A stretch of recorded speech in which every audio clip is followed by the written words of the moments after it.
Erik Abdrahmanov sözlerine Alfred Yakşimbetov köyü açılsın yüzaklar.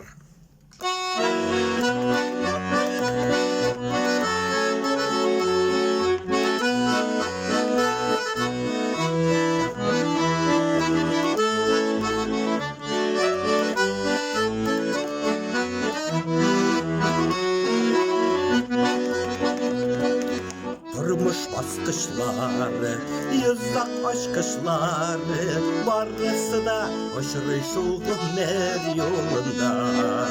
Baskışına basarsın, yüzakların açarsın, aşkışları bulsa eğer kulağında. Durmuş dağlarında belli canlarıma, sağıştım anları sarmasın. Dağılsın aşkışlar, bu gitmez baskışlar, başlamadan yüzak olmasın. Durmuş dağlarında belli canlarıma, sağıştım anları sarmasın. Dağılsın aşkışlar, bu gitmez baskışlar, başlamadan yüzak olmasın.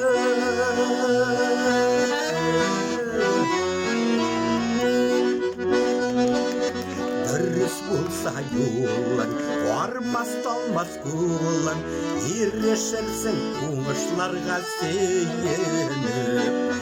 Özüne bulup kalgına, kulağına salgına, gülmegenge yürek gülmek yiyinip. Durmuştan narında belli canlarıma, sağıştım anları sarmasın. Dağılsın aşkışlar, bu gitmez baskışlar, başlamadan yüzak olmasın.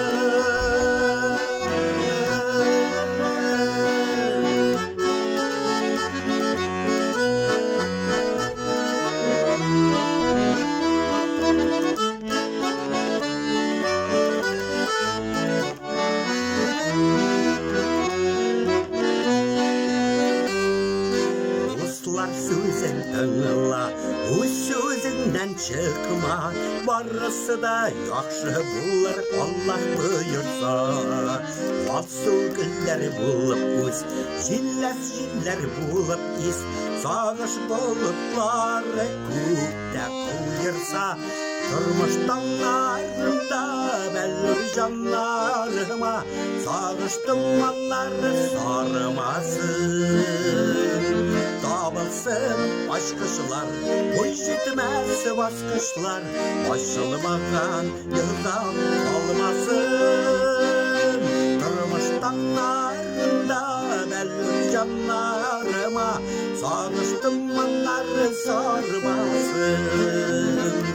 Dağılsın aşkışlar, bu gitmez baskışlar, başlamadan yüzak olmasın.